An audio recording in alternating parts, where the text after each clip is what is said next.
Bonjour et bienvenue pour le premier épisode de 2020 de cette chaîne vidéo. Et c'est un épisode qui sera fort long de Je range mon bureau. Alors comme il sera long, eh bien je peux me permettre de le rallonger encore. De toute façon, il sera beaucoup trop long. Et notamment bien en vous présentant mes meilleurs vœux pour 2020. Aujourd'hui, c'est le 20 janvier 2020, donc il y a du vin partout. On va parler de pas mal de livres, notre forme d'ivresse, si on veut faire un petit clin d'œil à Baudelaire. Et également, je peux signaler 2-3 petites choses sur la chaîne vidéo, sur une sorte de bilan, non pas de l'année écoulée, parce que 2019 est vraiment parti dans tous les sens, c'est terminé n'importe comment, mais essayer de faire un petit peu le point. Alors en 2020, bien entendu, je vais essayer de poursuivre ce double projet qui est d'une part, je range mon bureau, que sont d'une part, je range mon bureau, de l'autre part, je rends des livres à propos des livres que j'emprunte à la bibliothèque universitaire. Mais il faut que je remette sur le métier le projet Pinger. Et le projet Pinger, paradoxalement, il s'était interrompu pendant que je préparais ma communication pour le colloque Pinger à Genève en novembre. Et il y a toujours la vidéo monographique consacrée à quelqu'un qui est en rade. C'est un peu pénible, mais il faut que je m'y remette vraiment à ce projet Pinger, parce que d'abord, je veux, juste pour moi, relire toute l'œuvre de Pinger. Et tant que je n'ai pas fait cette vidéo, eh bien, je me suis interrompu aussi dans la lecture des livres de Pinger. Je me suis arrêté à quelqu'un, ça veut dire qu'il m'en reste quand même une bonne petite vingtaine, donc il faut s'y remettre. Et puis par ailleurs, 2020, si on parle un peu des projets, non pas de vlog, de vidéo, de booktubing, on peut utiliser toutes ces terminologies, tous ces termes, je veux aussi me remettre au blog, à l'écriture, et ça j'ai pas mal recommencé, puisque sur Touraine Sereine, j'ai réussi jusqu'à présent à me tenir au rythme de publication d'un billet par jour, sous un format qui est un petit peu un format journal en fait. C'est quelque chose que j'ai du mal à faire ou que j'ai jamais trop aimé faire, et c'était pas le principe de Touraine Sereine au départ.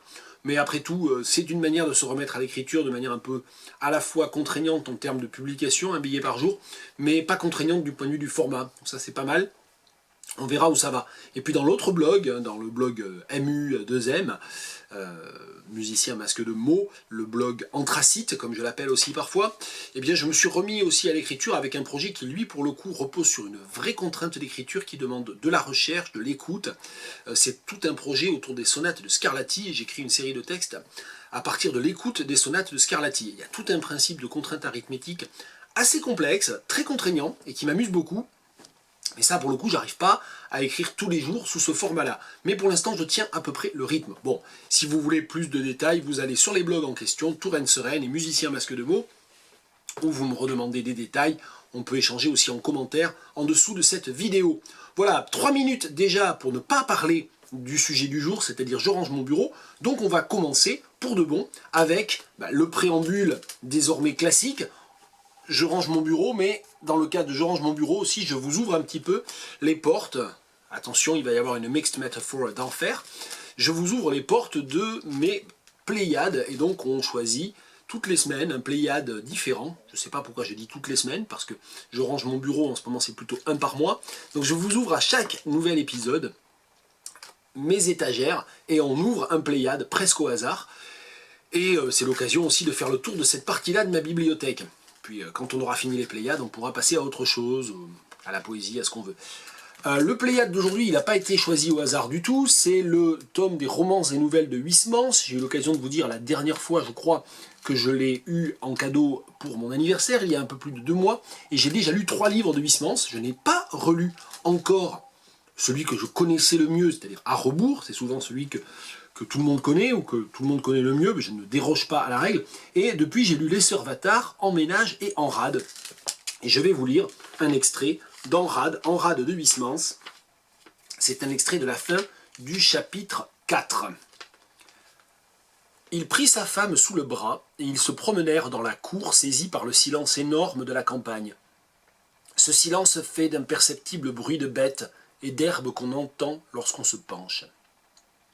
La nuit, devenue plus opaque, semblait monter de la terre, noyant les allées et les massifs, condensant les buissons épars, s'enroulant au tronc disparu des arbres, coagulant les rameaux des branches, comblant les trous des feuilles confondues en une touffe de ténèbres unique. Et presque compacte et dense en bas, la nuit se volatilisait à mesure qu'elle atteignait les cimes épargnées des pins. Enfin, par-dessus l'église, le jardin, les bois, tout en haut, dans le ciel dur, sourdaient les froides eaux des astres. On eût dit de la plupart des sources lumineuses et glacées, et de quelques-unes qui ardaient plus actives, des geysers renversés, des sources retournées de lueurs chaudes. Il n'y avait pas une vague, pas une nue, pas un pli dans ce firmament qui suggérait l'image d'une mer ferme parsemée d'îlots liquides. Jacques se sentait cette défaillance de tout le corps qu'entraîne le vertige des yeux perdus dans l'espace. L'immensité de ce taciturne océan aux archipels allumés de fébricitantes flammes le laissait presque tremblant, accablé par cette sensation d'inconnu, de vide, devant laquelle l'âme suffoquée s'effare. Louise avait, elle aussi, fait évader sa vue dans ces lointains gouffres, suivant son mari dont l'œil adultéré par le mirage d'une vision fixe s'illusionnait, apercevant au hasard et à son gré, là où elle n'était pas, les constellations aux couleurs vives, les astres lilas et jaunes de Cassiopée, Vénus, à la planète verte, les terres rouges de Mars, les soleils bleus et blancs de l'Orient. Guidée par son mari, elle s'imaginait de son côté les voir, et elle resta pantelante de cet effort, étourdie, lorsqu'elle rappela ses yeux devant elle, éprouvant dans l'estomac comme une angoisse, qui fluait jusque dans ses jambes devenues incertaines et molles, ressentant l'exacte impression d'une main qui la tirerait avec lenteur intérieurement de haut en bas. « Je ne suis pas bien, dit-elle, rentrons. » Et derrière le château, à son tour, la lune surgit, pleine et ronde, pareille à un puits béant descendant jusqu'au fond des abîmes et ramenant au niveau de ses margelles d'argent des seaux de feu pâle. Cette dernière image est absolument magnifique. Tout le texte est magnifique et tout le roman est magnifique en fait. Donc voilà, juste aussi pour dire, bien, par exemple ici, En rade de Huysmans, qui est un très beau roman, très complexe déjà, un roman de transition, je pense, hein, du naturalisme vers autre chose, vers une approche plus mystique aussi. On le trouve aussi d'ailleurs dans ce texte-là. En rade de Huysmans, vous n'êtes pas obligé d'acheter le Pléiade. Alors cela dit, les Pléiades, c'est pas si cher que ça, puisque on a là-dedans 10 romans, pour, je ne sais plus combien ils coûtent, 60-65 euros. Ça veut donc dire que si vous achetiez tous ces romans en livre de poche, en édition de poche, ça vous coûterait plus cher. Donc c'est pas non plus un mauvais investissement forcément, mais bon, il faut être sûr d'aimer un peu Huysmans quand même. En revanche, si vous voulez découvrir Huysmans, ça coûte pas un rond du moment que vous avez un ordinateur, voire même une liseuse, puisque sur le site du projet Gutenberg, par exemple, il y a la plupart des Huysmans, ou sur Wikisource, et vous pouvez vous les télécharger au format que vous voulez et vous les lire sur la liseuse. Peu importe. Voilà, c'était pour le Pléiade du jour, Huysmans, les romans et nouvelles, et une petite lecture de la fin du chapitre 4 d'En rade. Ensuite, les livres dont je vais parler brièvement, il y en a un, je crois, il est encore sur mon bureau alors que j'en avais parlé, vite fait la dernière fois, c'est le petit guide vers week-end à Genève, c'est parce que je suis allé à Genève pour le colloque Pinger, j'en avais profité pour quand même faire un petit tour, j'ai pas visité grand chose malheureusement parce que je n'avais pas le temps, mais voilà, donc ça fait partie des livres qu'il faut que je range, mais il aurait déjà dû être rangé. Et puis il y a les livres qui ont été ressortis des étagères pour diverses raisons, qui ont traîné à être rangés. Il y a celui-là, c'est la retraduction And Their Eyes Were Watching God de Zora Neale Hurston, excellente traduction de Sika Fakambi aux éditions Zulma avec ce nouveau titre, mais leurs yeux dardaient sur Dieu, et la construction de darder sur, qui peut paraître aggrammatical ou asyntaxique, est délibérée bien sûr de la part de la traductrice et de l'éditeur, mais leurs yeux dardaient sur Dieu, un roman américain traduit par Sika Fakambi, et si vous ne connaissez pas Zora Neale Hurston, c'est vraiment ce livre-là qu'il faut lire, c'est un livre vraiment très très fort, j'avoue ne pas l'avoir relu en français dans le détail ou du début à la fin, parce que j'ai le texte anglais relativement bien en mémoire, je n'ai pas eu encore beaucoup de temps, je pense que je vais peut-être un petit peu faire travailler mes étudiants de traductologie cette année ou l'année prochaine sur ce texte-là, sur cette traduction-là d'ailleurs de Sika Fakambi. Enfin voilà, c'est un texte important, et je vais vous en lire un extrait. Chapitre 17. Une grande partie des anciens étaient de retour, mais il y avait aussi beaucoup de nouveaux. Certains faisaient des avances à Janey, et certaines sans savoir couraient après Tea Cake. Fallut pas longtemps pour les faire filer droit par contre. Quand même, de temps en temps, des jalousies survenaient d'un côté comme de l'autre. Lorsque le frère de Mrs. Stone arriva et qu'elle l'emmena faire connaissance, Tea Cake en eut le cerveau vrillé. Avant que la semaine se termine, il avait fouetté Janie. Non que le comportement de Janie justifiât sa jalousie, mais parce que la fouetter soulageait la peur atroce qu'il avait en lui. Ça le rassurait sur ce qui était sa possession. Rien à voir avec une raclée brutale, juste quelques claques pour montrer qui commandait. Le lendemain dans les champs, tout le monde en avait parlé. Cela faisait naître une sorte d'envie chez les hommes comme chez les femmes, la façon qu'il la chouchoutait, la bichonnait comme si ces 2-3 claques l'avaient pratiquement tué. Les femmes, ça leur faisait voir des visions, et la façon qu'elles se cramponnaient désespérément à lui, les hommes, ça leur faisait rêver des rêves.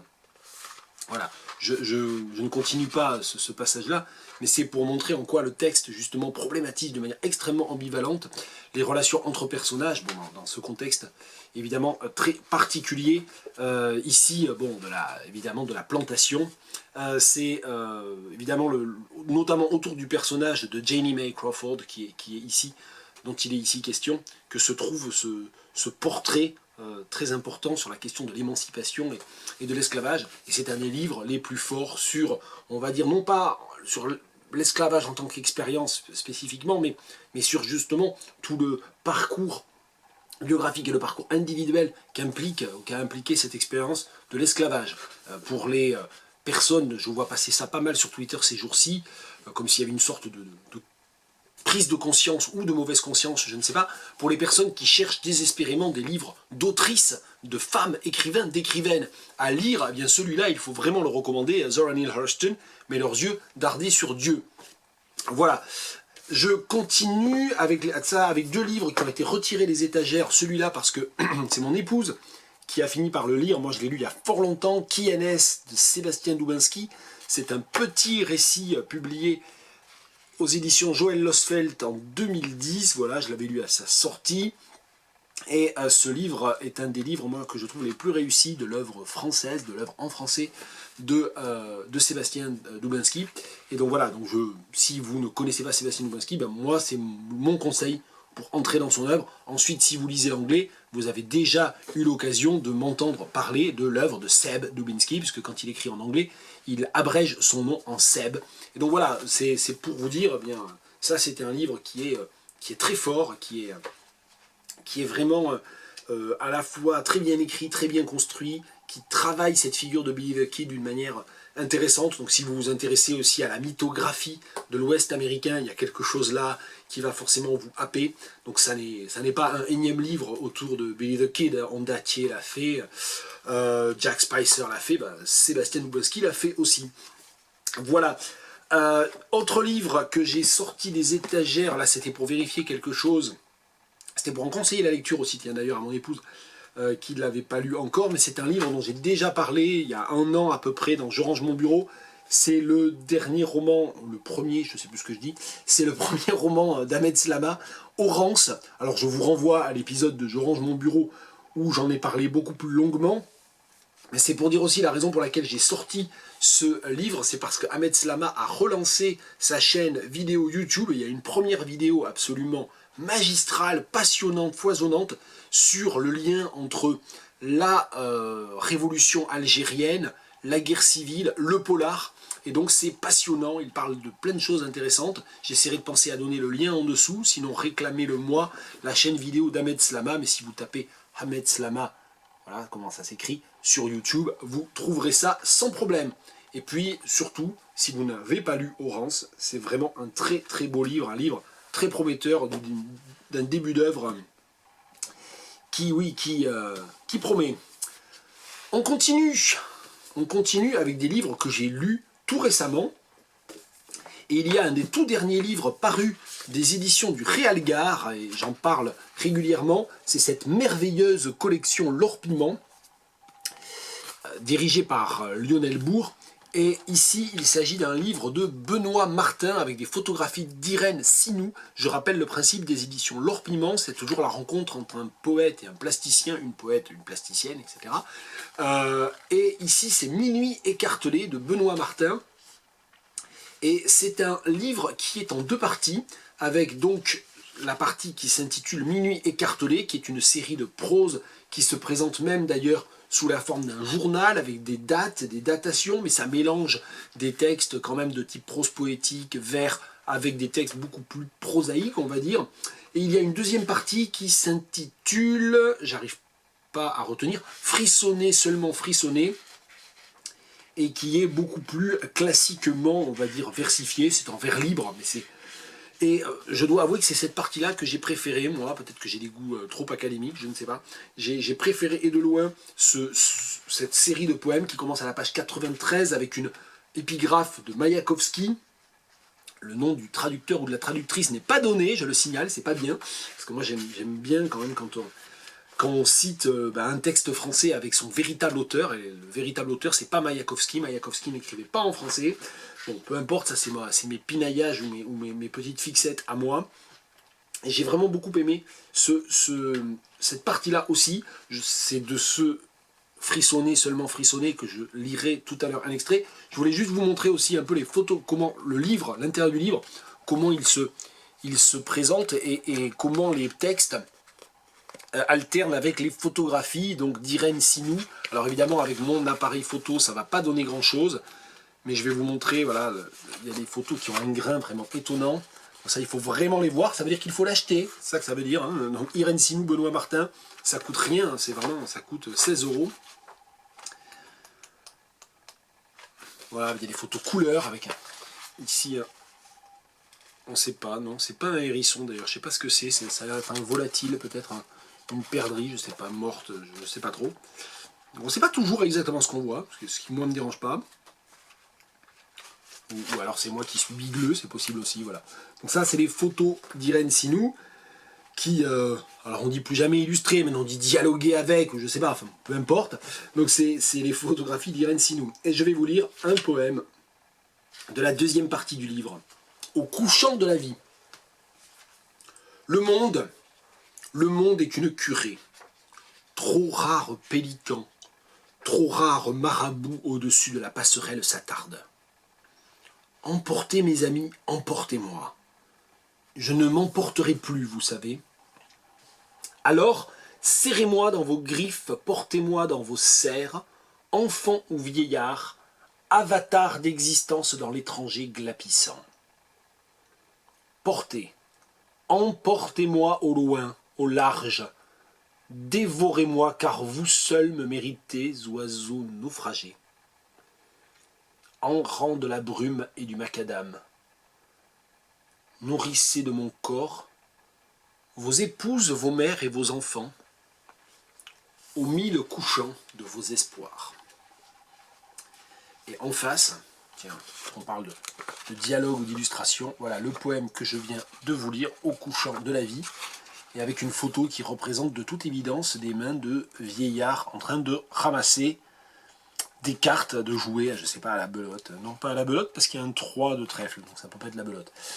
Voilà, Benoît Martin, Irène Sinou, et je les présente vraiment comme co-auteurs. Pour moi, c'est comme ça que je conçois un petit peu ces collections, même si ici, il n'y a que le nom du poète. Voilà, moi je dis Benoît Martin, Irène Sinou. Minuit écartelé, c'est une des toutes dernières parutions, des éditions du Réal Gare, collection L'Or Piment. Le grand troupeau de Jean Giono. Alors ça fait un moment que ça traînait sur ma table de chevet et que je ne sais pas pourquoi, j'arrêtais pas de différer la lecture de ce livre. Il y a même une fois, je crois, il y a 6 mois, j'ai commencé à le lire et puis j'étais pas in the mood. J'étais pas dans l'humeur, on va dire, adéquate. Parfois ça arrive, ça, il faut être... On sent qu'on commence à lire, ah bah oui c'est très bien, mais voilà, c'est pas ça, j'ai pas la tête à ça, on peut dire aussi avec une expression française. Et donc je l'avais reposé, et puis là j'ai fini par le reprendre en me disant, mais c'est la honte quand même de ne pas lire ce livre dont plusieurs personnes m'ont dit que c'était un livre magnifique, ma femme me l'a dit, je me rappelle que Patrick Chartrain m'avait dit que c'était le livre à lire sur la Première Guerre mondiale, et que c'était le meilleur livre sur la Première Guerre mondiale. J'ai toujours du mal un peu avec ces superlatifs absolus, mais enfin, qui est d'ailleurs un superlatif relatif, si je me rappelle mes leçons de grammaire, enfin bon, peu importe. Et c'est pas, alors voilà, j'ai du mal à dire que c'est le meilleur livre sur, etc., mais c'est un très beau livre de Giono. Ça m'a fait plaisir de relire du Giono, ça faisait longtemps que j'avais pas lu du Giono. Et puis c'est effectivement un très beau livre, utilisons là le superlatif absolu, sur la guerre de 14, avec cette image du grand troupeau qui ouvre le livre et qui le referme, selon un principe circulaire assez classique, assez même prototypique chez Giono, et qui se termine en fait avec le retour. qui, bien sûr, ne fait pas l'économie de toute l'horreur intermédiaire, en quelque sorte, de la guerre. Et donc c'est un livre dans lequel il y a des scènes extrêmement crues, extrêmement dures, en termes, évidemment, de mutilation des corps, en termes de blessures, pour ce qui est de la mort, bien sûr, la guerre en tant que tuerie, les tranchées. Donc il y a tout cet aspect-là, mais d'une manière qui est radicalement différente, par exemple, pour prendre un autre classique, du feu de Barbus. C'est un point de vue qui est radicalement différent. Bon, c'est remarquablement écrit, je crois que c'est un peu un poncif, ou je sais pas, une évidence de le dire. Giono était un immense écrivain, un immense prosateur, donc c'est très très bien écrit. Et puis il y a aussi, à ma connaissance, une des scènes les plus explicites. Alors c'est pas explicite au sens où c'est pas pornographique, mais c'est quand même une scène qui ne laisse aucun doute sur ce que fait le personnage féminin. C'est une des scènes, je pense, les plus explicites et les plus anciennes, presque. Ce livre a bientôt 100 ans, hein, quand même. Il est de 1929 ou 1930, je sais plus, 1931 pour la première publication. Donc, voilà, c'est un texte qui a presque un siècle. Donc une scène de masturbation féminine. Et ça, c'est assez rare quand même, et en fait c'est peut-être ça que j'aurais dû lire, et je ne me suis pas noté la page, donc je vais chercher des heures et des heures et des heures et des heures. D'autant qu'il me semble que c'est à la fin d'un chapitre, mais si c'est à la fin d'une section, on n'est pas sorti des ronces. Ouais, je sais pas. Si, je l'ai. Ah, c'est beaucoup plus tôt que je ne pensais. Dans le livre, c'est tiré du chapitre « Julia se couche ».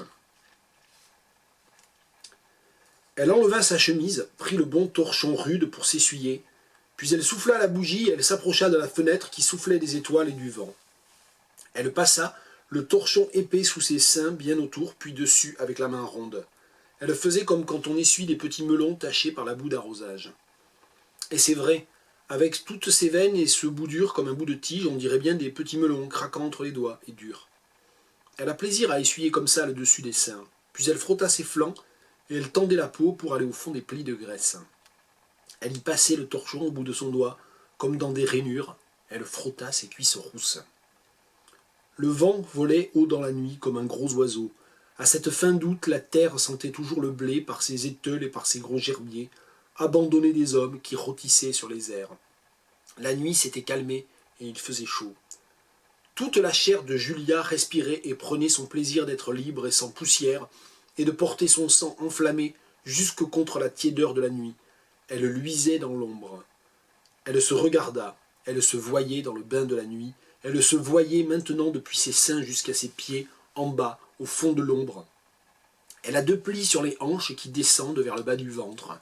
Son ventre est plat, lisse comme une meule d'aiguiseur. Elle saute un peu sur ses talons. Le globe de la pendule teinte. Ses seins ne bougent pas, ils sont là plantés dans leur solidité, comme bâtis avec de la pierre de la colline. Le Joseph disait « C'est des raves d'hiver, fais voir tes raves d'hiver, donne tes raves d'hiver. » Joseph. Le bout des seins se gonfle comme un bourgeon de figuier. Ah, on a le cœur aigre comme cette ancienne odeur d'homme et de travail. Elle vint découvrir le grand lit. Il en a tellement l'habitude que la place du Joseph est encore formée, et que dans le blanc des draps, ça fait comme un homme d'ombre couché là. Elle tira le drap, le tendant pour effacer. La place du Joseph est toujours là. Elle passa sa chemise propre. Elle s'allongea sur le lit à sa place, laissant à côté d'elle l'homme d'ombre. Le sommeil vint tout de suite, et, juste au bord, Julia renifla sur sa main l'odeur du cheval, puis elle mit sa main entre ses cuisses et s'endormit. Et c'est donc un texte que moi je trouve magnifique, aussi dans cette image de l'homme d'ombre. En fait, c'est tout sur cette fin de passage qui se termine avec la main entre les cuisses, mais quand même pendant ou à l'orée du sommeil, il y a évidemment toute cette spectralité de l'homme, de l'homme aimé, du mari qui est parti, qui est à la guerre et qui laisse évidemment la maison vide et qui laisse le lit désert, et donc il y a besoin de découvrir le grand lit, et le mot découvrir lui-même est équivoque. Donc c'est un texte qui est vraiment très beau. J'espère ne pas l'avoir trop estropié à la lecture. Le grand troupeau de Jean Giono. J'en viens à un autre livre lu tout récemment, j'ai fini de le lire hier ou il y a 2 jours. C'est le premier roman d'un écrivain franco-sénégalais, Yankuba Diémé, Boy Diola, et c'est à ma connaissance un des premiers livres à raconter de manière aussi précise dans un roman qui alterne les passages liés à l'émigration en France et les passages au village au Sénégal. C'est un des premiers livres qui vraiment parle du matériau Diola, c'est-à-dire qui parle de cette ethnie, de la Casamance au Sénégal, et qui en parle en mélangeant justement les apports un peu francophones, on va le dire, coloniaux, etc. Et puis les aspects culturels et cultuels spécifiques. Donc ça veut dire aussi que c'est un livre dans lequel il y a pas mal de termes diola, et donc parfois on est un peu perdu, ou on est obligé d'aller un petit peu chercher à côté, ou d'aller chercher, oui, bah, avec Internet c'est pas trop compliqué, heureusement. Mais voilà, donc c'est à ma connaissance un des premiers livres à faire ça, et à le faire très bien. Je dois avouer que j'étais un petit peu sceptique en le feuilletant au début, en l'ouvrant comme ça en librairie, je l'avais acheté quand même, mais j'étais pas absolument sûr, je me disais que c'était peut-être un petit peu facile comme livre. C'est l'impression que ça donne quand on le feuillette, et comme quoi il ne faut pas s'en tenir au feuilletage dans les librairies, parce que c'est un livre qui est très réussi, et dans lequel il y a vraiment des très beaux passages. Donc c'est l'histoire d'un certain Yankuba, donc, qui est un alter ego de l'écrivain, donc c'est un roman qui est très autobiographique, sans doute d'inspiration, et ce Yankuba qui a grandi en France, qui devient adulte autour des années 2010, donc comme Yankuba Diémé est né en 1990 et que c'est marqué sur la 4e de couverture, pareil, ça continue, c'est un double de l'écrivain. Et donc ce Yankuba raconte la vie de son père, Apéro, prononciation non restituée, mais ça s'écrit A-P-E, accent aigu, R-A-W, donc les diolaphones et les gens qui savent comment ça se dit, eh bien, me corrigeront.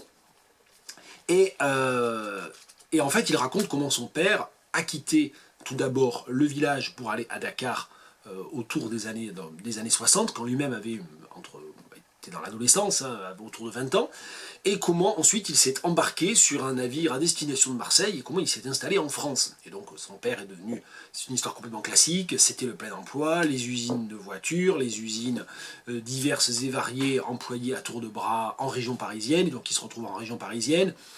Son père se retrouve au chômage à l'aube de la cinquantaine, donc il réussit à retrouver un travail dans lequel il nettoie des avions à Roissy-Charles de Gaulle, enfin voilà.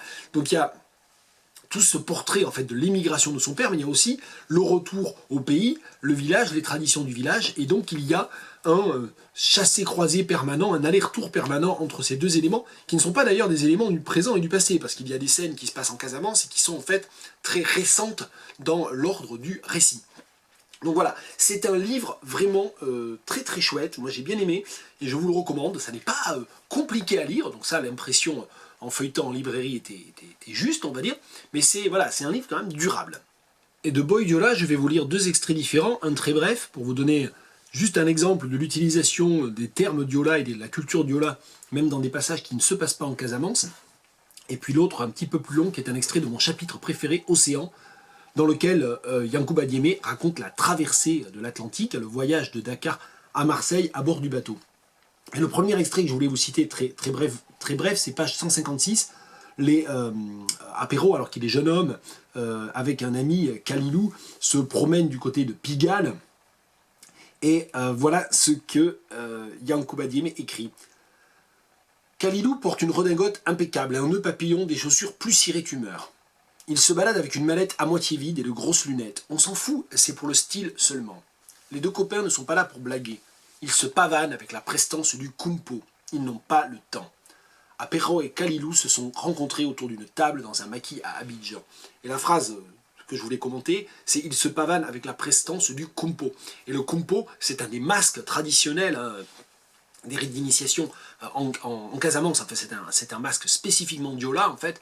Et vous pouvez aller voir sur YouTube, il y a pas mal de vidéos de cérémonies et de danses kumpo, et c'est un masque très très particulier, très effrayant aussi, hein. Et donc ici, ce qui est intéressant, c'est que il le démythifie bien sûr, puisque les deux hommes sont à Paris et ne sont pas du tout dans le cadre d'une cérémonie du kumpo, mais aussi, là où le kumpo est censé être terrifiant, là il est présenté comme se pavanant avec la prestance. Et donc, tout ce qui reste peut-être du kumpo à Paris, c'est finalement une sorte de majesté, une sorte de spécificité de cette majesté d'Yola. Donc ça, j'ai trouvé ça très, très habile parce que justement, ça n'est pas une translittération extrêmement précise, c'est vraiment une métaphorisation. C'est-à-dire on est obligé de réfléchir. Pourquoi le compo? D'abord, on est obligé de se renseigner si on ne sait pas ce que c'est. Et puis ensuite, alors moi, il se trouve que je savais ce que c'était, mais je suis allé regarder 2-3 trucs quand même. Mais on est obligé d'essayer de comprendre quel est l'acte d'écrivain qu'il y a derrière. C'est ça que j'aime bien. C'est pas du tout ethnographique, c'est totalement littéraire. Je vais vous lire un extrait un peu plus long du chapitre Océan. Tu restes sur le pont à regarder les étoiles. Tu tentes de deviner dans quelle direction le bateau se dirige. Mais le noir est trop épais. Tu ne peux rien voir. Même si tu te penches, tu ne vois rien, mais tu entends le chant de l'océan. L'eau est en colère ce soir, et Miteille est fâchée. Tout le monde se plaît à faire des projets de vie en France, à y construire des maisons dans lesquelles ils pourront élever leurs enfants. Toi, apéro, tu gardes le silence. La nuit, tu écoutes la respiration de ceux qui partagent la cabine, lente et apaisée. 5 fois par jour, vous vous réunissez pour faire votre prière. Un des occupants, le chrétien, pris de l'autre côté de la chambre, et ensuite vous vous saluez et vous partagez un repas. La nourriture sur le bateau ne satisfait pas ton appétit. Tu aurais préféré des feuilles des cangoulèilles. Jamais vous n'avez manqué de cette plante. Tu te forces à manger. Chaque repas te renvoie au village, aux discussions avec les jeunes, avec tes parents, tes amis. Tu repenses à Cagnarou, à la grande forêt. Tu souris. Les animaux s'échappent dans la brousse. Le matin, tu es le premier debout sur le bateau. À vrai dire, tu ne trouves pas facilement le sommeil. Le voyage commence à te paraître long. Certains dorment dans le couloir, tournés vers le mur, d'autres assis sur des chaises en fer. Et c'est donc un extrait de ce premier roman de Yankuba Diémé, paru en 2019 chez Flammarion, je ne l'ai pas dit, Boy Diola. On poursuit avec un livre qui m'accompagne depuis plusieurs mois, que j'ai lu en morceaux, on va dire, mais il se prête à cette lecture en morceaux puisqu'il y a plusieurs livres à l'intérieur. C'est l'édition complète des tableaux de voyage de Heinrich Heine, paru l'an dernier ou en 2018, je ne sais déjà plus, en l'an dernier, en 2019, au classique Garnier, dans une traduction de Claire Placial. Alors Claire Placial, c'est une collègue qui travaille à Metz, qui est une comparatiste, spécialiste aussi de l'influence, on va dire, de la Bible, et en particulier du Cantique des Cantiques dans la littérature. C'est une linguiste exceptionnelle, elle maîtrise vraiment beaucoup de langues, et donc elle a traduit l'ensemble des tableaux de voyage de Heinrich Heine, et c'est peu de dire que c'est un livre extrêmement savant, extrêmement bien fait. Il y a une introduction, une présentation à la fois des choix de traduction, de l'œuvre elle-même. Il y a un appareil de notes qui est extrêmement utile et qui en plus sont en bas de page, donc c'est très agréable, on n'a pas besoin de sans arrêt aller vers la fin du livre. Donc déjà c'est un livre qui, en tant qu'ouvrage savant, on va dire, est parfait, et puis c'est un livre qui se lit très bien quand on n'est pas spécialiste de Heine, ce qui est mon cas, quand on n'est pas du tout spécialiste de ces questions-là, ou qu'on ne travaille pas sur ça pour son travail. C'est très agréable à lire, ça a l'air très bien traduit, je ne suis pas allé regarder le texte allemand, mais ça se lit vraiment très bien.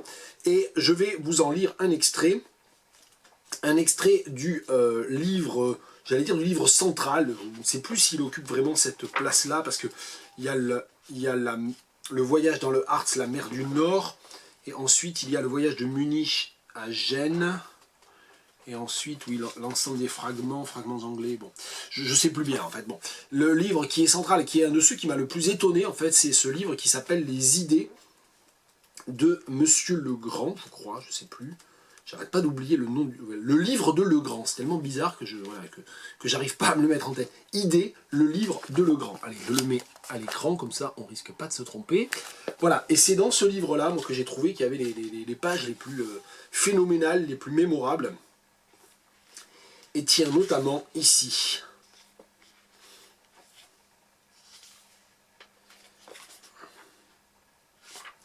Parbleu, madame! Je suis allé loin en français. Je ne comprends pas que le patois, mais aussi le français, que les nobles ont appris de leurs bonnes.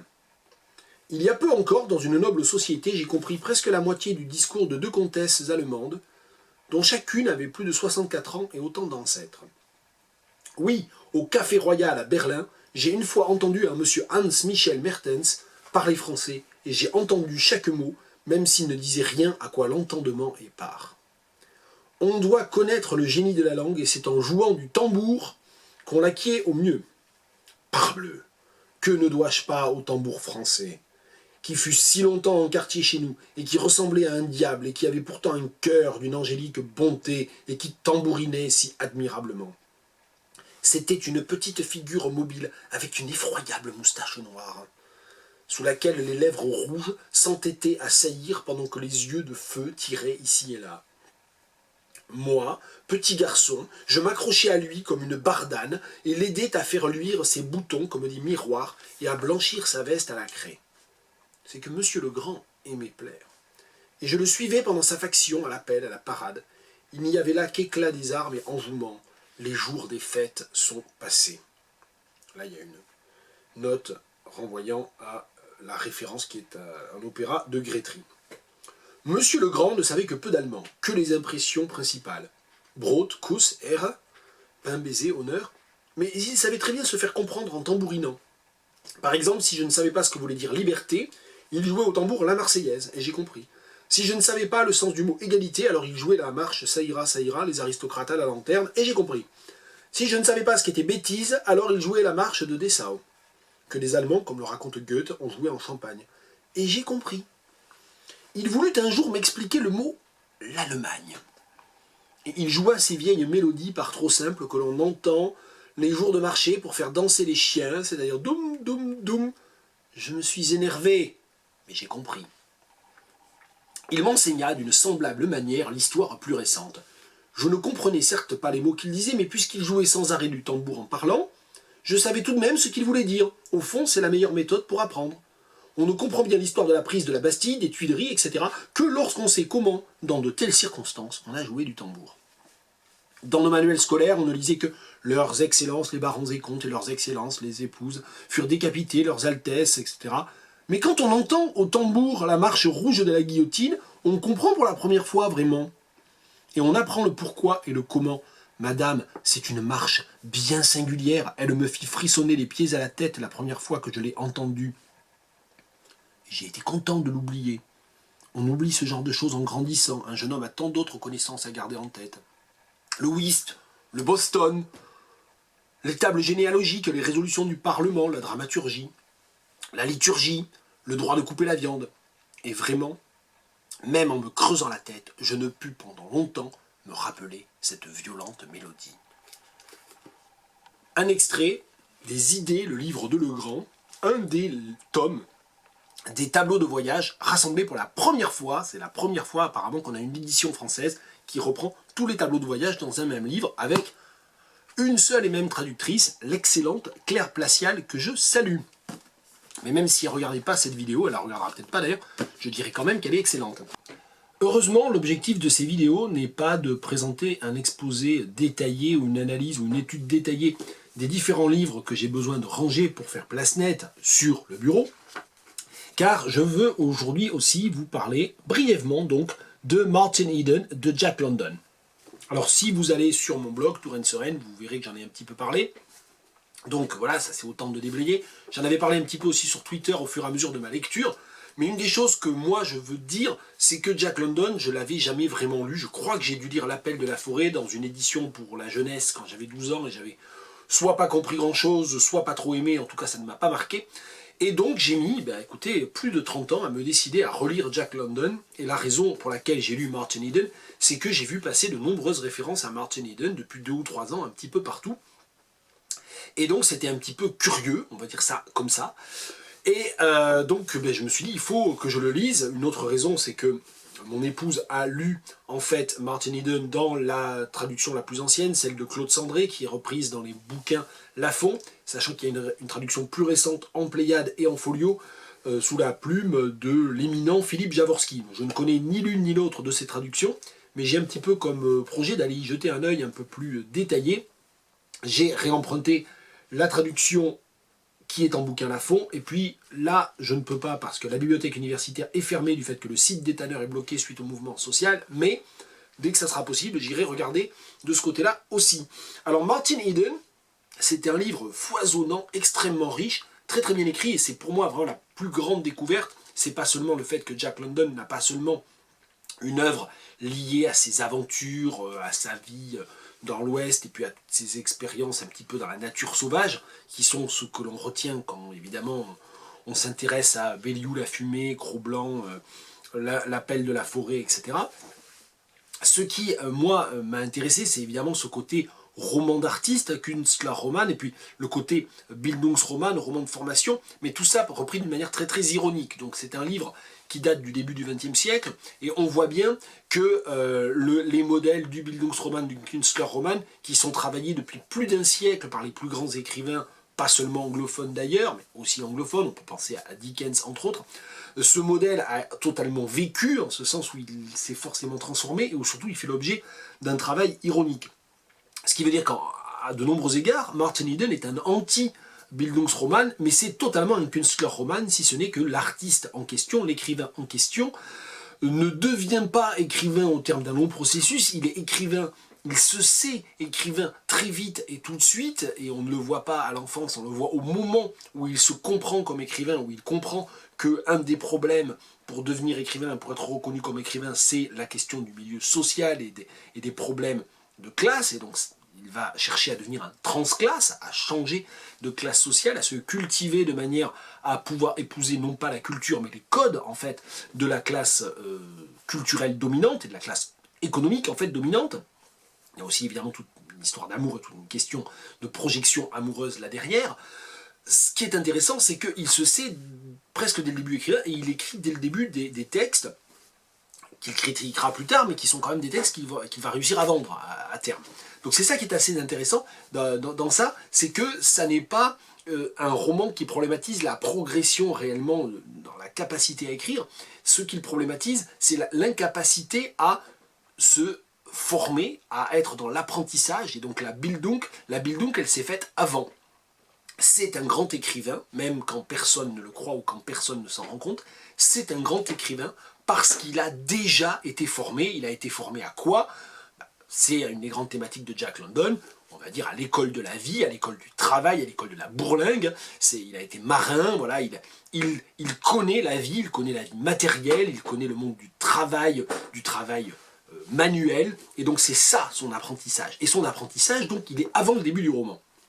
Et donc l'apprentissage dont il est question dans le roman est un apprentissage qui va être philosophique, qui va être politique, qui va être culturel, qui va être sur la question de la langue, qui va être sur la question de la manière ou des différentes manières de se faire publier et de l'échec à se faire publier. C'est ça son second apprentissage. Mais finalement cet apprentissage ne sert à rien, et si Martin Eden se termine sur un suicide, c'est à cause évidemment de cette impossibilité de formation là. Donc l'apprentissage, la Bildung, impossible, l'incapacité à réconcilier en quelque sorte les deux Bildung, l'école de la vie et puis l'école de l'abstraction en quelque sorte, l'école de tout ce qui est abstrait, idéal, intellectuel, culturel dans l'apprentissage de l'écriture.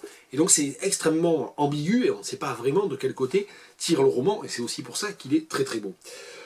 Ça c'est pour voilà globalement la surprise qu'a été ce livre-là. Et je vais vous en lire un extrait. Alors, je ne sais pas très bien lequel choisir, et je prépare jamais ces vidéos, parce que si en plus je l'ai préparé, là actuellement je suis rendu à un rythme d'1 par mois ou mieux, c'est pour ça que j'ai des monceaux de livres à commenter ou à lire. Si effectivement je l'ai préparé, là ça serait horrible, ça me prendrait encore plus de temps. Et ça serait, je sais pas, tous les 3 mois, enfin ça serait horrible, je sais pas. Un extrait du chapitre, je le prends presque au hasard, enfin c'est des pages que j'ai cornées plein de pages, et c'est un extrait d'un chapitre du milieu, chapitre 20, il y a 46 chapitres, il y a toute une structure arithmétique aussi très, très intéressante dans les échos entre chapitres. Là c'est un extrait du chapitre 20, et c'est un passage dans lequel Martin et Ruth parlent de Elizabeth Barrett Browning notamment.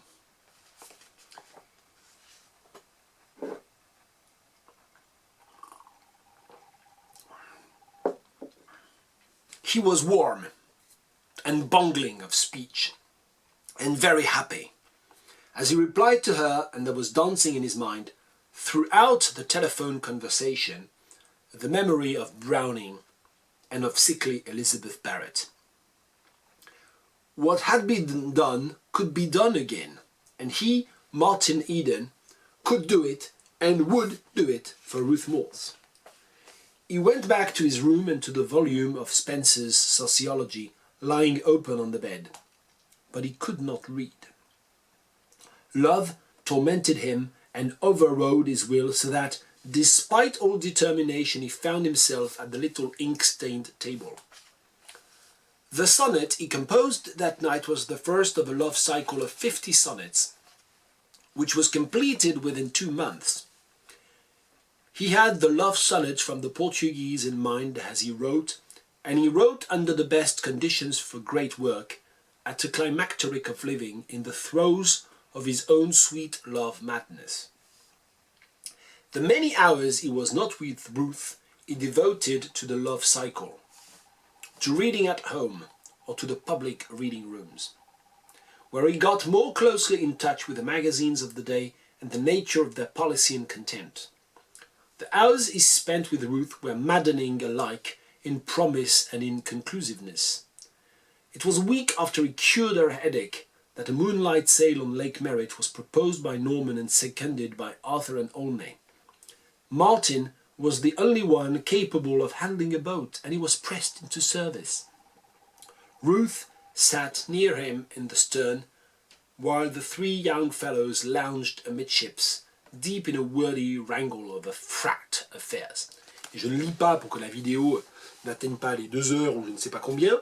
Je ne lis pas la suite, mais dans la suite, on a une réécriture des traditionnelles scènes de, comment on dit, de canotage au clair de lune, sur un lac, etc. Enfin, évidemment, toute l'imagerie romantique qui est ici, qui est revenue dans très nombreux, qui a aussi été déconstruite par Maupassant, entre autres écrivains de la fin du XIXe siècle, mais qui a aussi été déconstruite de l'intérieur même de ce duel presque entre l'histoire d'amour qui est l'objet d'une espèce de projection fantasmatique et de malentendu, et d'autre part toute la question de la Bildung, de la formation ou de l'apprentissage. Enfin voilà, je vais pas tout lire. La raison pour laquelle j'ai lu ce passage-là, c'était pour montrer aussi en quoi le livre se nourrit, le roman Martin Eden se nourrit d'énormément de références intertextuelles, de références à la philosophie, de références à la poésie. Il y a de très nombreuses références à Swinburne, ce qui moi m'ennuie un peu parce que Swinburne m'ennuie énormément, c'est vraiment un poète que j'arrive pas à lire. Donc là j'ai choisi le passage où il parle, il raconte comment Martin se met à écrire des sonnets, et une série de sonnets, un cycle de sonnets, après s'être nourri des très très beaux sonnets du portugais de Elizabeth Barrett Browning, qui sont pour moi un des chefs-d'œuvre absolus de la langue anglaise et de la littérature du XIXe siècle. Donc voilà, c'est ça aussi qui se joue de manière récurrente, parfois un peu répétitive, dans ce roman. Martin Eden, donc de Jack London.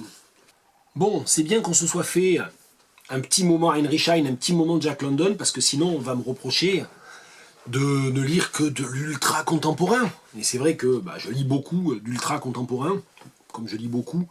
Voilà, j'essaie quand même toujours de ne pas oublier. Puis il y a eu Huysmans aussi, tiens, au début de la vidéo, donc ça va, la proportion est un peu sauve.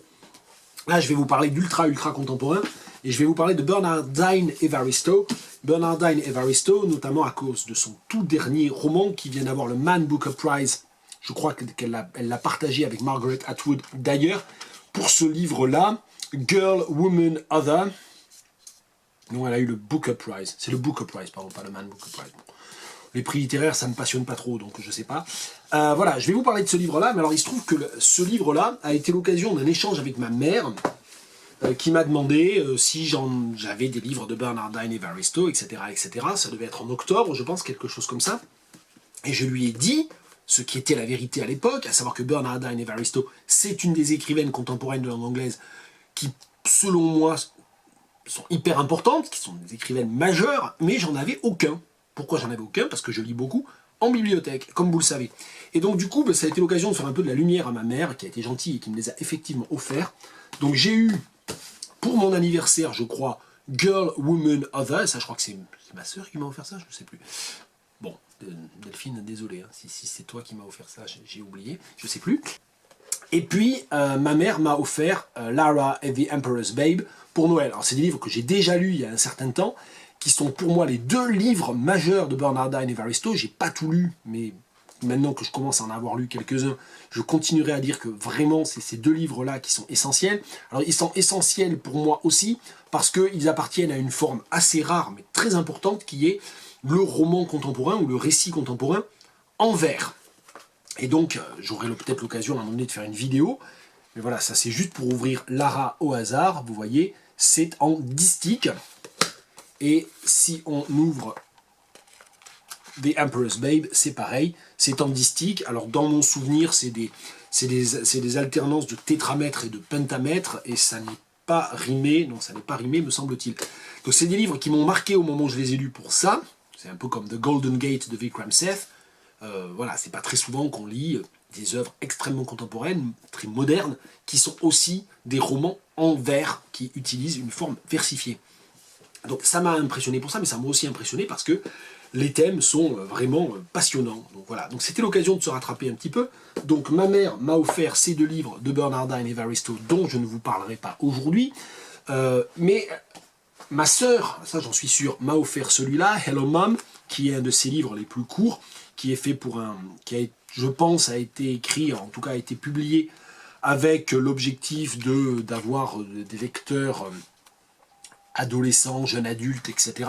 Puisque c'est une lettre écrite par un adolescent de 14 ans à sa mère au moment où il est en train de mourir. Je suis désolé, je vous spoil la fin, puisqu'il se fait tuer dans une rixe entre bandes. Enfin, il se fait tuer parce que il s'est mis à vendre de la drogue et que en fait c'est pas forcément toujours le bon plan.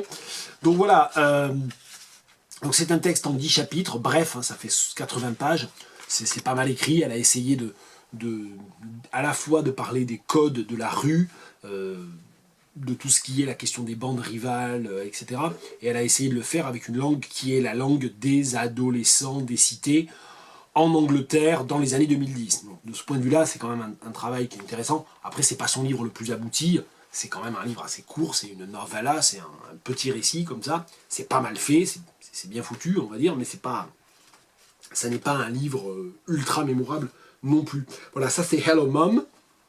Et je vais parler plus longuement de Girl, Woman, Other, donc son tout dernier livre. Alors, son tout dernier livre, Girl, Woman, Other, il a obtenu le Booker Prize, elle est enfin reconnue, on va dire, à sa vraie valeur, qui est celle, comme je le disais tout à l'heure, d'une des vraiment très grandes écrivaines contemporaines de langue anglaise.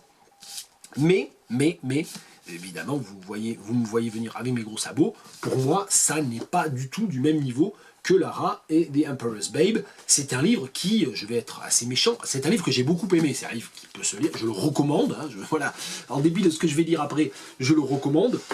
C'est un livre qui est passionnant, qui dit beaucoup de choses du monde contemporain, des débats du monde contemporain sur les questions de sexualité, sur les questions de féminisme, d'identité, tous les débats que l'on voit actuellement sur certaines féministes qui sont accusées de transphobie, et puis certains militants trans ou certaines militantes trans qui sont accusés de misogynie, toutes ces questions-là, toutes les questions aussi de l'idéologie végane, enfin toutes ces questions qui traversent aussi nos sociétés, on va dire occidentales, mais ce qui est intéressant, c'est qu'elle voit aussi comment ça résonne ou comment ça dialogue avec les sociétés d'origine de la plupart de ces personnages, et notamment évidemment les sociétés afro-caribéennes.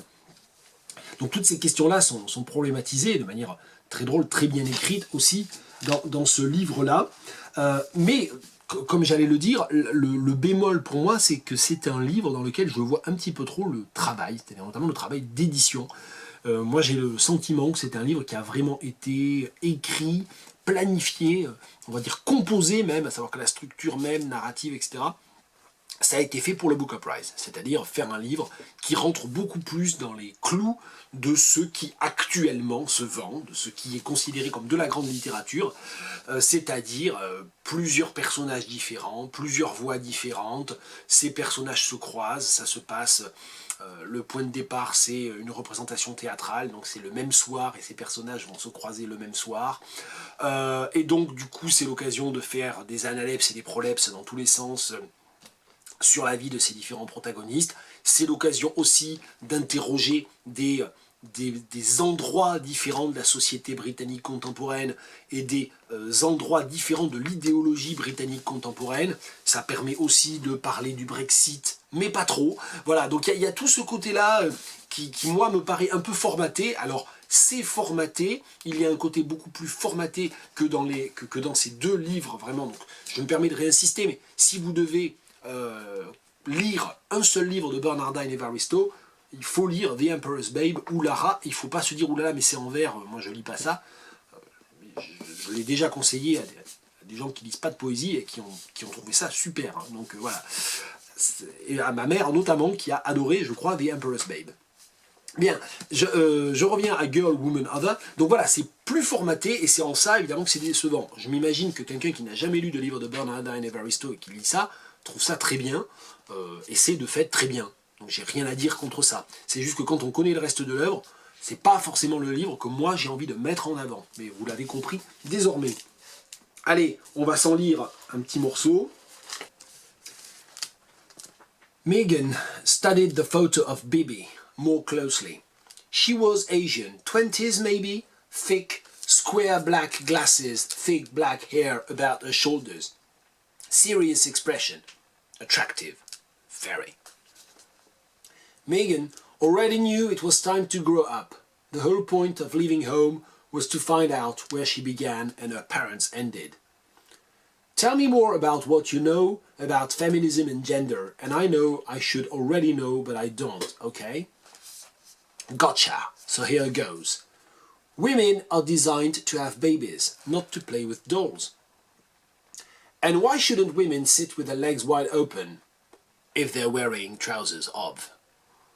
And what does mannish or manly mean anyway? Walking with long strides, being assertive, taking charge, wearing male clothes, not wearing makeup, unshaved legs, shaved head, lol, drinking pints instead of wine, preferring football to online makeup tutorials, yawn. And traditionally men wear makeup and skirts in parts of the world, so why not in ours without being accused of being effeminate? What does effeminate actually mean when you break it down? The thing is, Megan, much as I reject conformist gender bullshit as above, I still feel female. I've known it since like forever. For me, it's not about wanting to play with dolls. It goes much deeper than that. It's what I've become these past 7 years as I transitioned from Gopal to Bibi. Estrogen, breasts, vagina. Now you know. So Bibi had been born a man and was now a woman. Megan had wondered, daren't ask. She might bite her head off. And Megan was a woman who wondered if she should have been born a man. Who was attracted to a woman who'd once been a man, who is now saying gender was full of misguided expectations anyway, even though she had herself transitioned from male to female. This was such head fuckery! She shut the lid of her computer to go to sleep. When she opened it again, Bibi would be there. They were now messaging deep into the night, and early the next morning, hardly sleeping in between, both admitting that they'd Skype or meet just yet, in case when they came out from behind the deceptive smoke screen of social media, the chemistry wouldn't be there. Let's keep the fantasy a while, a little longer, Bibi wrote. I've been here before. And when I met the person face to face, we had nothing to say to each other. Page 320-321 du dernier livre de Bernardine Evaristo chez Hamish Hamilton, c'est paru en 2019, Girl, Woman, Other. Et vous l'avez entendu dans ce passage qui raconte les échanges en ligne, les échanges électroniques via réseaux sociaux, via Messenger, je crois en fait, dans ce passage-là, entre une jeune femme et une femme trans, qui a fait la transition progressivement depuis 7 ans.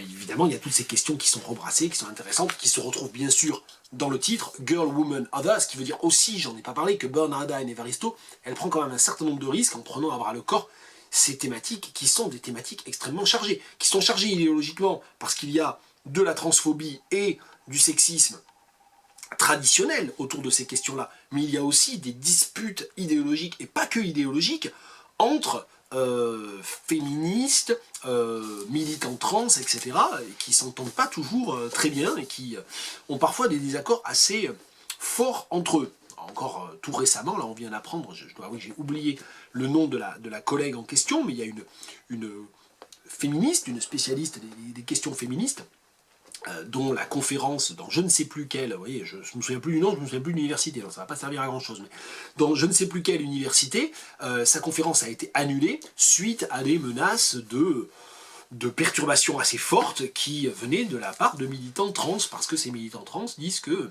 les livres, les articles de cette chercheuse sont en fait véhiculent une version transphobe du féminisme. Donc ces questions sont quand même très complexes et donnent lieu, oui, à des vraies disputes qui ne sont pas que des disputes idéologiques, parce que là ça débouche même sur une forme de censure, que moi je trouve pas normal du tout d'ailleurs. Bref, donc tout ça pour dire que voilà, je ne l'ai pas dit d'ailleurs, ça s'est pas forcément entendu à ma lecture, mais le livre n'est pas écrit en vers, mais il n'est pas écrit en phrase non plus, il n'est pas écrit en phrase de prose au sens traditionnel, c'est comme ça, c'est écrit en fait avec des sauts à la ligne, c'est plus comme, je sais pas, comme des sortes de versets ou d'éléments rythmiques, à savoir qu'il y a des paragraphes de 3 lignes, des paragraphes de 3 mots, voilà, c'est plus cette structuration-là. Bernarda Evaristo, très très importante écrivaine, vous l'avez compris, vous pouvez lire celui-là, il est très bien, mais si vous devez en lire qu'un seul et suivre mes conseils, vous lirez Lara ou, mieux encore, The Emperor's Babe. On continue avec un livre que je vais en partie faire traduire d'ailleurs de manière un petit peu vertigineuse à mes étudiants de master ce semestre, mais qui est aussi un livre dont je veux inviter l'autrice à l'université en avril. Alors c'est un des 2 premiers livres parus dans la collection, je vous en ai déjà parlé, c'est la collection Contrebande, dirigée par Anna Rizzello. Et donc les éditions de la Contralée, j'ai déjà eu l'occasion de vous en parler, ils font un travail magnifique, déjà en termes de livres, en termes de maquettes, mais aussi bien sûr et surtout en termes de catalogue. Et donc la Contralée a lancé à l'automne cette nouvelle collection Contrebande, qui sont des textes écrits par des traducteurs, des traductrices, autour de leur pratique de la traduction. Et je ne savais pas vraiment à quoi m'attendre, mais des livres ou des textes écrits par des traducteurs, des traductrices sur leur pratique, j'en ai lu déjà pas mal, et je n'avais jamais lu un livre comme celui-là. Traduire ou perdre pied, de Corinna Gepner. Corinna Gepner, elle traduit de l'allemand, il y a sa bibliographie à la fin, et d'ailleurs il y a écrit de la même auteur, moi je préfère dire autrice, mais bon là visiblement ils ont choisi auteur, c'est pas très grave, et donc il y a la liste de ses traductions, et donc elle a traduit énormément de livres de l'allemand, ça fait 4 pages, donc elle doit avoir une bonne trentaine ou quarantaine de traductions à son actif.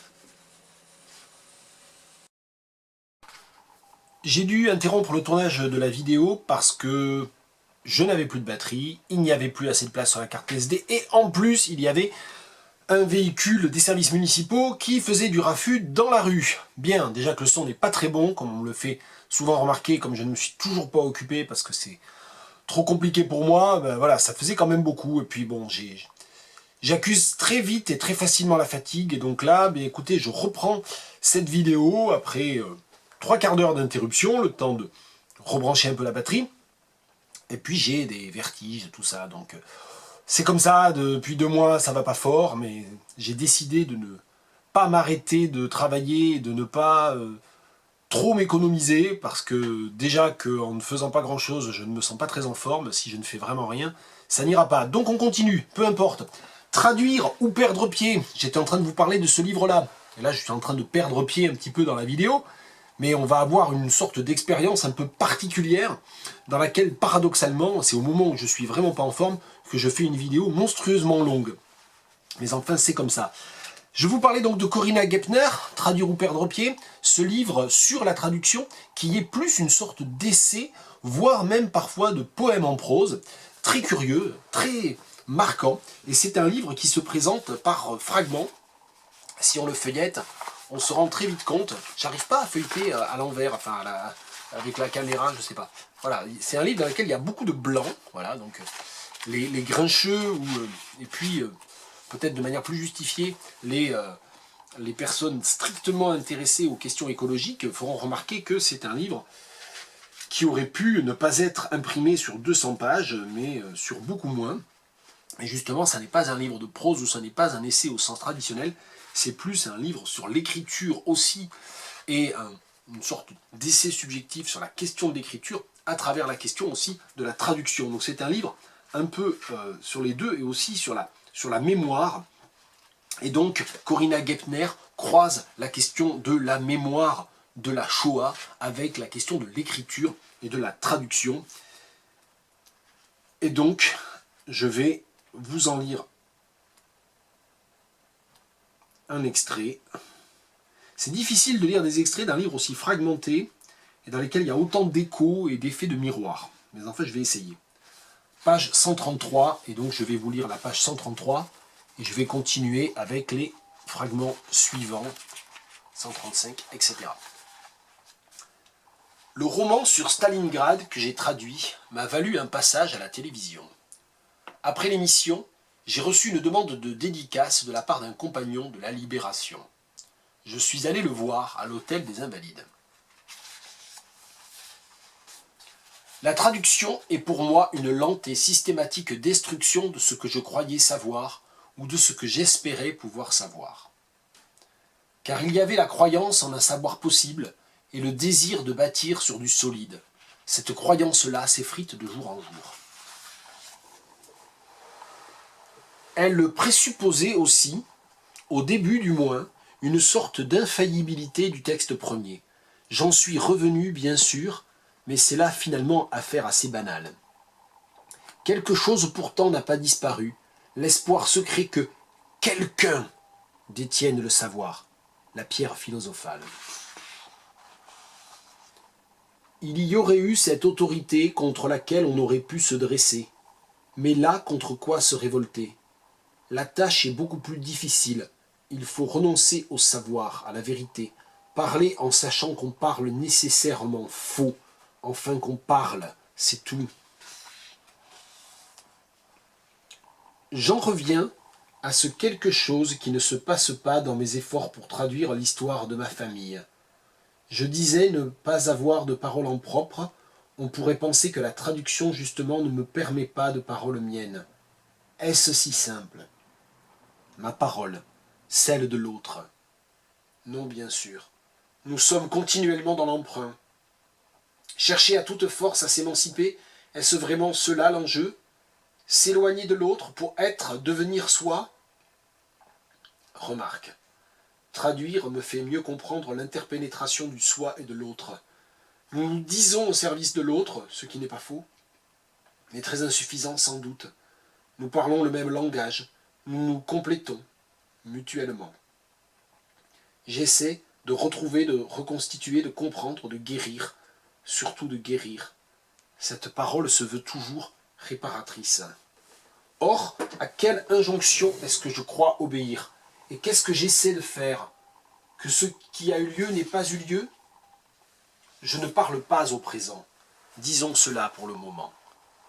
Disons aussi,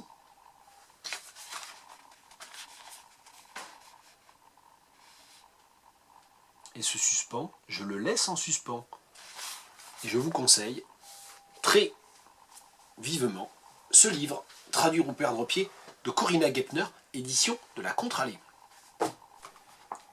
Et ce 56e épisode de Je range mon bureau va se clore sur un double copinage en quelque sorte, et je l'admets volontiers.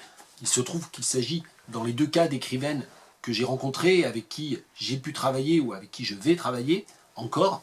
Et la première des deux, c'est Chandani Lokuge. Si vous allez là encore voir mon blog Touraine Sereine, vous pourrez retrouver un certain nombre d'archivages du travail que j'ai pu faire avec Chandani quand elle est venue pendant un semestre à Tours. Alors Chandani Lokuge, c'est une collègue, c'est une professeure spécialiste notamment des écrivaines de la période coloniale en Inde et au Sri Lanka au XIXe siècle. Et elle a édité un très grand nombre de textes vraiment avec un travail remarquable. Et puis Chandani, c'est aussi une romancière et une nouvelliste, et une romancière dont j'aime énormément l'écriture, je trouve vraiment très beau, elle a une écriture extrêmement visuelle, elle est très attentive aux personnages et donc aux personnes en fait. Il y a beaucoup d'humanité dans ses descriptions, dans la manière dont elle construit ses personnages, et puis elle est très attentive aussi aux couleurs, elle écrit, enfin elle a une vision qui est plus une vision finalement de poète, et c'est vraiment sont toujours pour moi des récits très beaux. Et il y a quelques années, quand elle était venue, on avait pu la mettre en contact et mettre en contact aussi sa traductrice, Patricia Barbe-Giraud, avec l'éditeur David Meulemans. Et donc, un de ses livres a été traduit en français et je crois toujours disponible. C'est La plage aux tortues. C'est aux éditions Aux Forges de Vulcain. Donc, si vous ne connaissez pas Chandani Lokuge et que vous lisez l'anglais, eh bien, vous avez toute son œuvre qui est disponible. Et si vous ne lisez pas l'anglais, eh bien, il y a cette très belle traduction de La plage aux tortues aux éditions Aux Forges de Vulcain. J'en viens à ce livre, qui est son dernier livre paru, et Chandani a passé des années sans rien publier, et ce livre s'appelle My Van Gogh, et on voit d'ailleurs sur la couverture une représentation du Jardin des Plantes à Paris, et c'est un livre dans lequel elle croise énormément de choses, hein, l'histoire des soldats australiens pendant la Première Guerre mondiale, qui donne lieu du coup à toute une intrigue extrêmement contemporaine, entre plusieurs personnages, et principalement 3 personnages de jeunes gens dans les années 2010, un Australien et 2 Françaises, et ces personnages finalement permettent d'inscrire cette question de la mémoire historique et des liens parfois ténus ou imperceptibles entre l'Australie et l'Europe de nos jours. Donc c'est un roman qui est très beau pour cette raison-là. Il m'a été envoyé gratuitement par l'éditeur avec ce petit mot « for favor of review ». Ça veut dire que normalement, je reçois ce livre parce que je suis censé en écrire une recension. Alors, j'espère que j'aurai la forme, la force, je ne sais pas trop, d'écrire quand même un petit quelque chose sous forme formalisée au minimum pour mon blog, peut-être pour une revue savante. En tout cas, ce qui est certain, c'est que j'en fais une recension ici, dans mon vlog, dans mes vidéos « Je range mon bureau », et pour moi, ça compte vraiment comme une recension. Alors, voilà, je ne fais pas ça juste pour me défausser auprès de l'éditeur, que je remercie de m'avoir envoyé le livre. Enfin, c'est surtout Chandani que je dois remercier, parce que c'est évidemment sur son intervention que je reçois ce livre-là.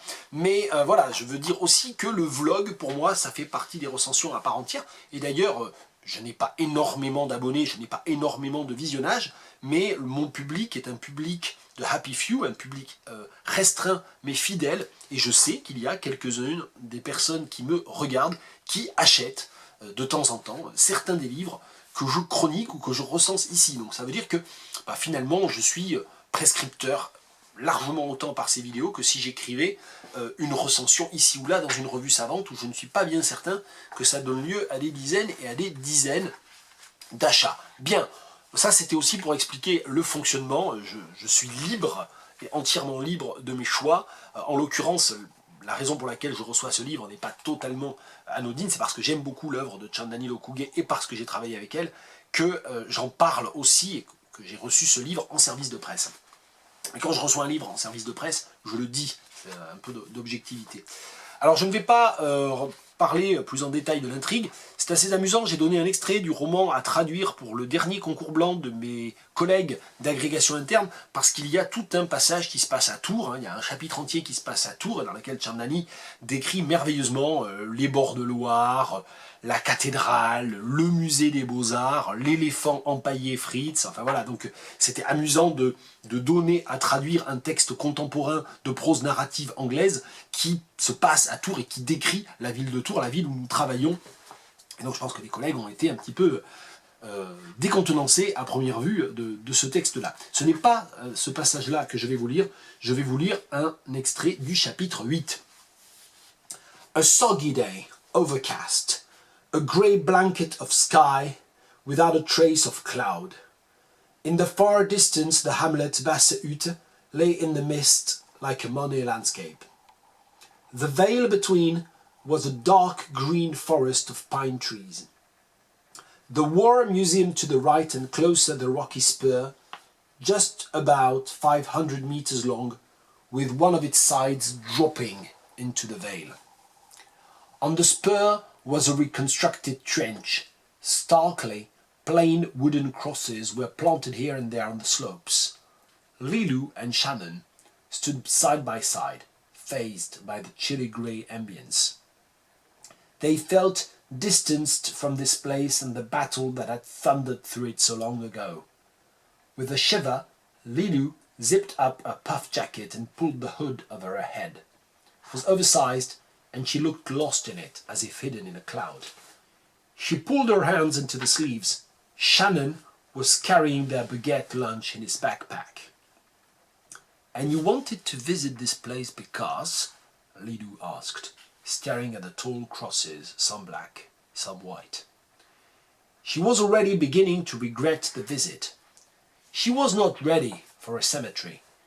She had imagined that they would be visiting a war museum that was buried in history and with which she was not even remotely connected. None of her ancestors had fought in World War I. "My mum's grandfather was a commandant here in 1915 in the Battle of Le Linge. It was one of the bloodiest massacres of French and German soldiers, you know. He died fighting. They called this place Le Tombeau des Chasseurs." Shannon hadn't said anything about his connection before. Lilou looked at him sideways, trying to gauge whether he was having her on. "Ha," she quipped. "I'm discovering you. A French-Australian connection? Or German-Australian connection, if one might ask." "French," Shannon replied shortly, turning away. Occasionally he was irritated by her whimsy and frivolity that he felt was put on, a kind of bravado. Squinting up, Lilou read an inscription on a white cross that stood close. "Ici, le 15 avril 1999 ont été exhumés 2 soldats français." She translated for Shannon. 2 French soldiers found together, no names. And she mused, maybe they died embracing. A similar cross, but black in color, was inscribed. "Ici, le 5 octobre 1979 a été exhumé le soldat allemand Hugo Schark, disparu en 1915. 1975, 1995. Exhumed not that long ago," Lilou said, winding her arm through Shannon's, as though seeking warmth.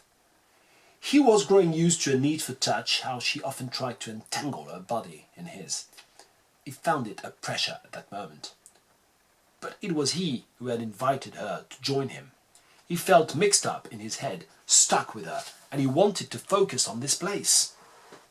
Shannon had prepared for this visit for a long time. The war games he had played in Maman's study with her chess pieces, the war books he read, the biscuit tin with Grandpierre's mementos.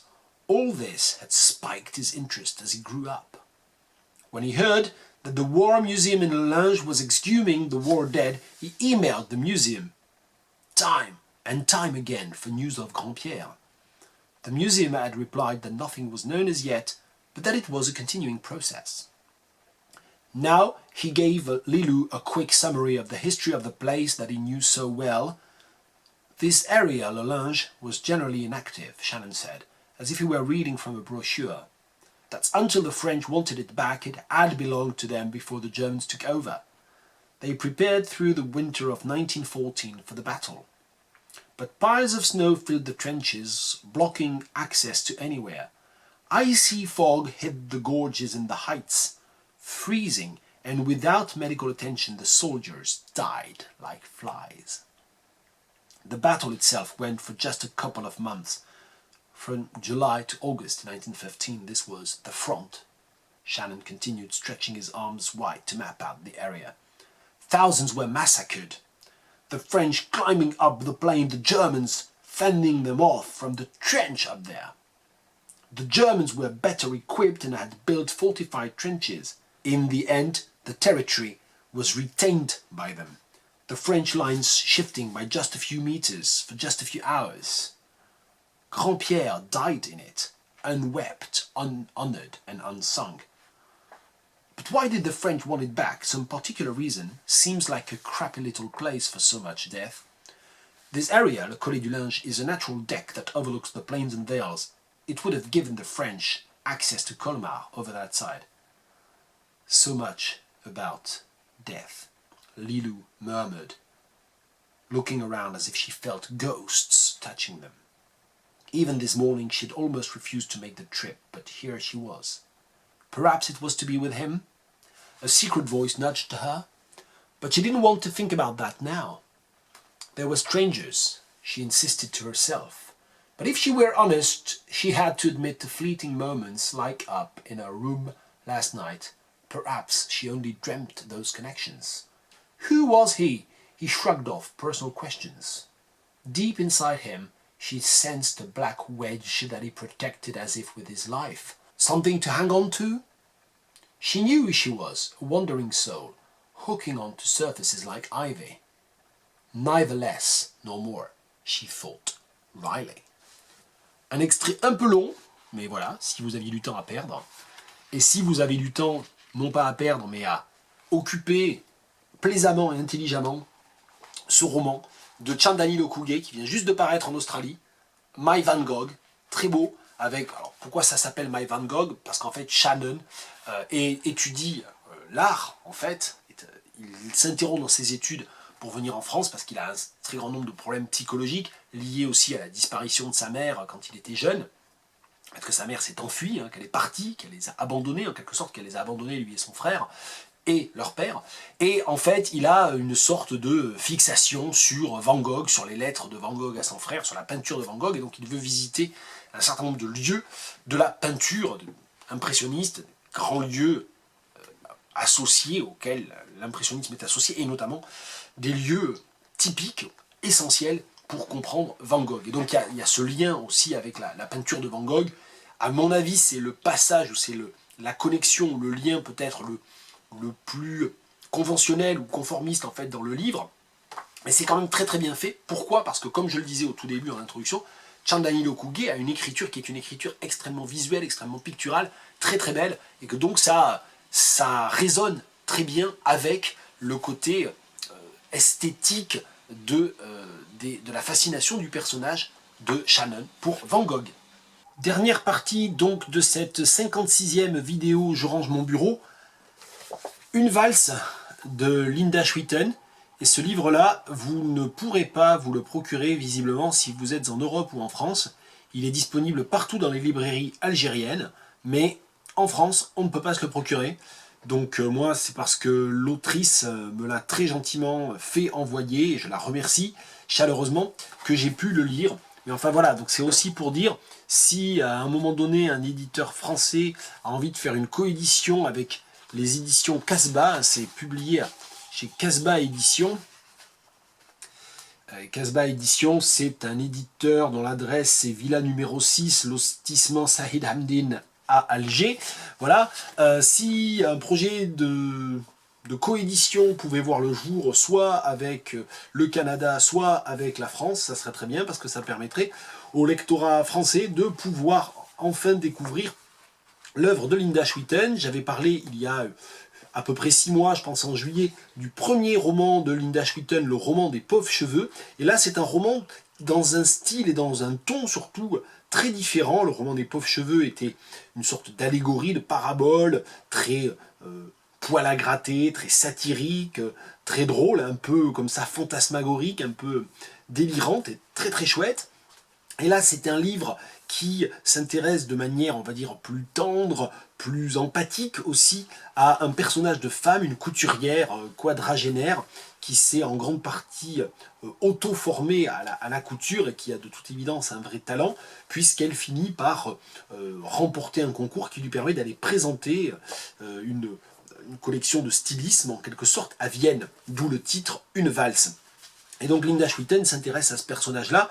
Le mieux, comme j'allais dire, je commence à fatiguer, non, je finis de fatiguer, c'est de lire ce qu'en a dit Linda Schuiten elle-même dans un entretien qu'elle a accordé à un magazine canadien que j'ai découvert à cette occasion-là, qui s'appelle L'Initiative.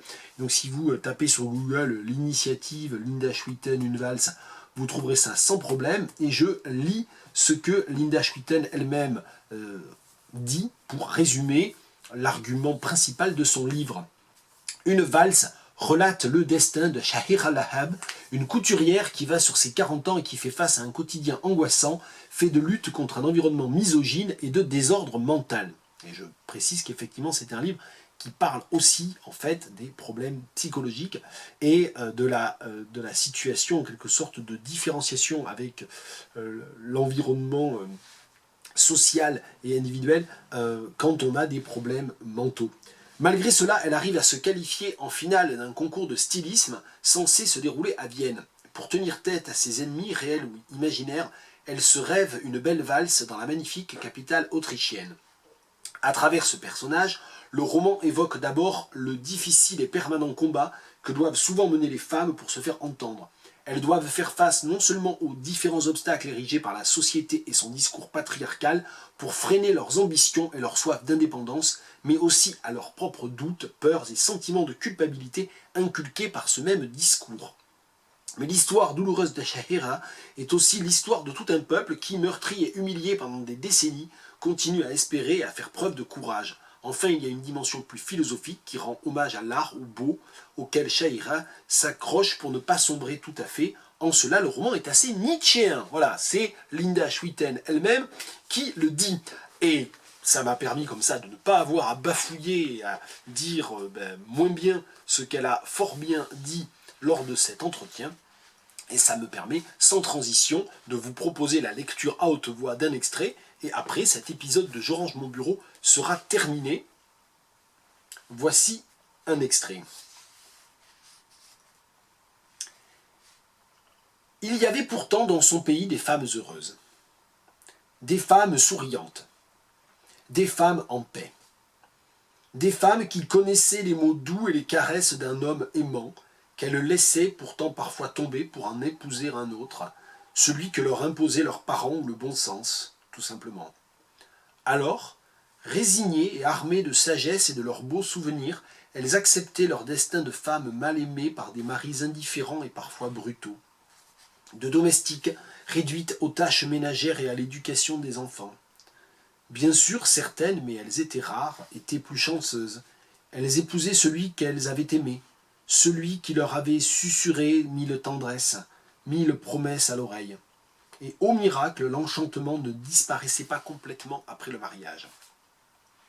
L'enchantement était quelque chose de secondaire pour les siens de toute façon. Les siens étaient un peuple qui rêvait si peu, pensa-t-elle soudain. Était-ce la raison pour laquelle elle le trouvait si triste ? Rêver, chercher l'enchantement est un acte ridicule et surtout dangereux qui ne peut que mener à la dérive, surtout pour une femme. Une femme doit avoir les pieds solidement sur terre. D'ailleurs, ses ancêtres se sont toujours gaussés des femmes aériennes. Jusque dans leur apparence physique, elles devaient montrer qu'elles restaient attachées aux lois de la gravité, avec un corps lourd, généreux et bien planté. Et voilà que tout à coup, elle se rappelait la fin atroce d'Emma Bovary. Son corps déformé, ses yeux globuleux, sa langue pendante.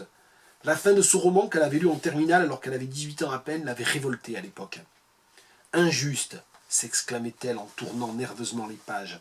Elle l'aimait, cette belle héroïne qui voulait juste s'insurger contre la laideur et la médiocrité.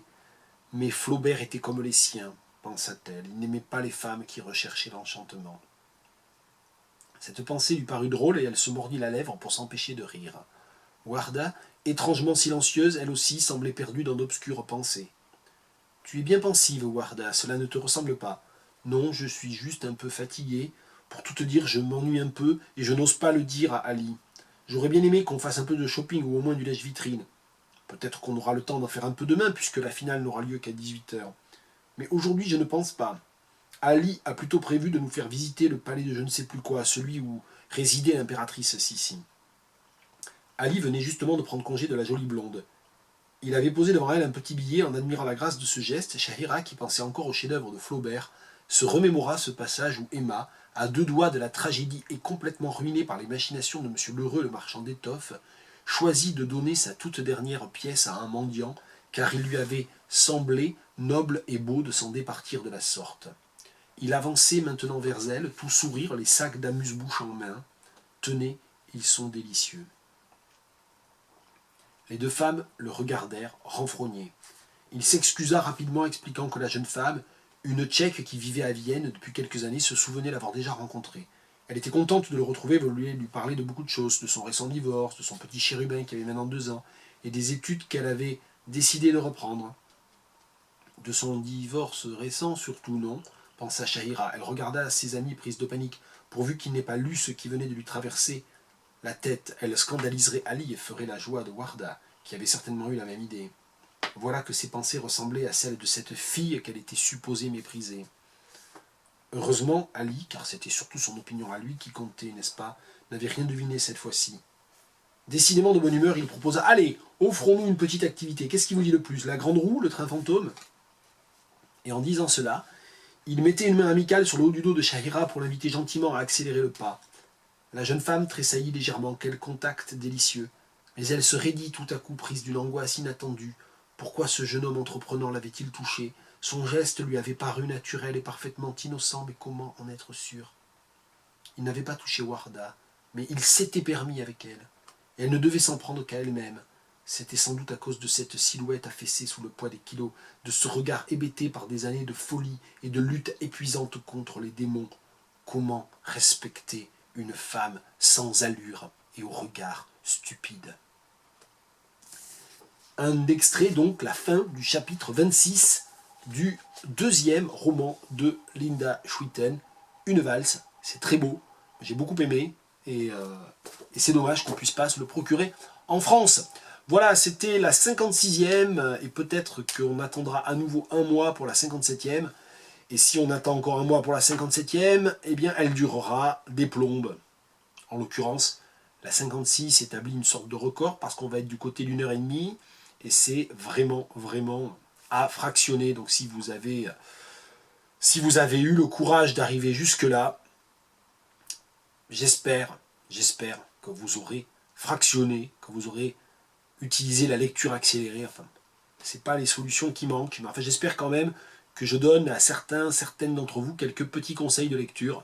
On ne sait jamais. Allez, ciao, et puis meilleurs vœux pour 2020.